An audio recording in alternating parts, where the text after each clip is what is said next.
Yung po binabanggit ni Attorney Kapunan na scam, yung pa rin ho yung pagtingin ho namin, na ilantad ngayong araw po na ito, yung pong pagiging scam, iskandalo, nito pong confidential funds misuse.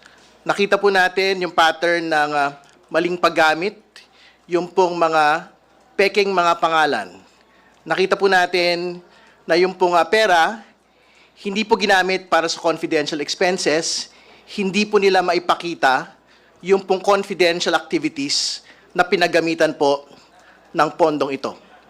Nakita po natin na yung pong mga rewards slash cash, rewards slash medicines, rewards slash various supplies ay hindi po pinayagan ng Commission on Audit at the level of the Commission on Audit proper.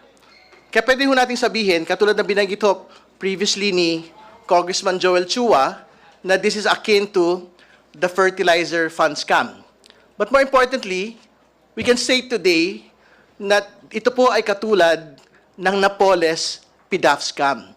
Sa Napoles scam, mga kaibigan, na pinag-usapan po natin doon, ghost NGOs, ghost beneficiaries, malalaking pera na hindi ho natin nalaman kung saan po napunta. Ganon po din yung nangyari po dito. Malalaking encashments ng pera, 125 million pesos. Pagkakakilala ho natin kay Mary Grace Piatos, Nova Santos, Milky Sikuya, hanggang sa araw na ito, hindi po liquidated ng maayos yung pong paggamit nito pong mga pondong ito. At ano yung sabi kanina sa pagdinig? Pagka hindi po tama yung liquidation, there is a prima facie view na ito po ay pinera nung pong mga involved po ng mga matataas pong opisyal, head of agency, katulad po ni Pangalawang Pangulong Sara Duterte at yung kanya pong mga kasama sa OVP.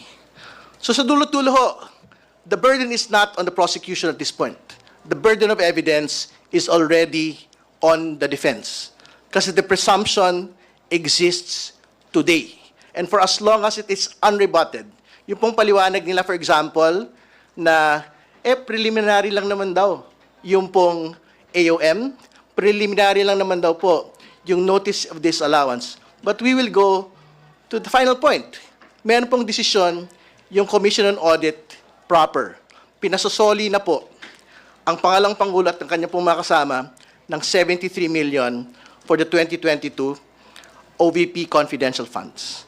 At yung susunod pa ho, yung pong balanse ng 448 million para sa 2023 confidential funds. So tama po si Attorney Kapunan kanina. This is a scam. This is a scam similar to the agricultural fund scam.